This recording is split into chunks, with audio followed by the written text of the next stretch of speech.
तुम्ही जर या लोकांना निवडून दिलं 100% तुम्हाला सांगतो, या माणसांवर आम्ही सांगू की पहिलं गरीब माणसाचं काम कर, पहिलं कुणी कराडून आलेलं आहे त्याचं काम कर, पहिला कुणी मंचरहून आलेलं आहे त्याचं काम कर, गावातली जे मंडळी त्याला मदत करा, स्वतःचा स्वार्थ साधू नका, रिडेव्हलपमेंट मधल्या कामामध्ये लक्ष घालू नका, मदत करा, पण कमिशनच्या भानगडीत पडू नका, हे सांगण्यासाठी मी या ठिकाणी आलो. मित्रांनो, याच्यापेक्षा चांगली संधी आपल्याला मिळणार नाही. आता बघा, आज नवी मुंबई शिवसेनेमध्ये 54 नगरसेवक आपल्या बरोबर आहेत. माझी 54 नगरसेवक, एवढी मोठी ताकद शिवसेनेची आहे.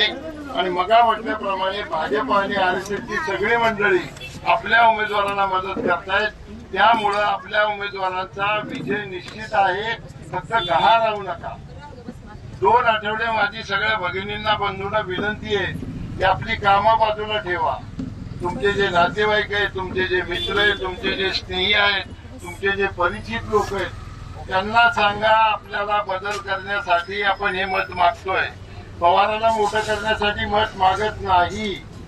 जनसामान्याची काम करणारा असा प्रतिनिधी आपल्याला पाहिजे. सामान्य लोकांमध्ये काम करणारा प्रतिनिधी पाहिजे. त्याने हजारो महिलांचे बचत गट केले असा प्रतिनिधी पाहिजे.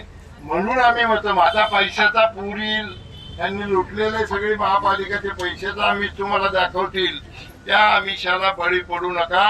आपल्या सर्वसामान्य घरामधल्या या बहुजन समाजातल्या उमेदवारांना आपण निवडून द्या, अशा प्रकारची तुम्हाला विनंती करतो. या ठिकाणी माझ्या हस्ते आपण या कार्यालयाचं उद्घाटन केलं, मला बोलवलं, मान सन्मान दिला, त्याच्याबद्दल पवार साहेब चारही उमेदवारांचे मी मनापासून आभार मानतो.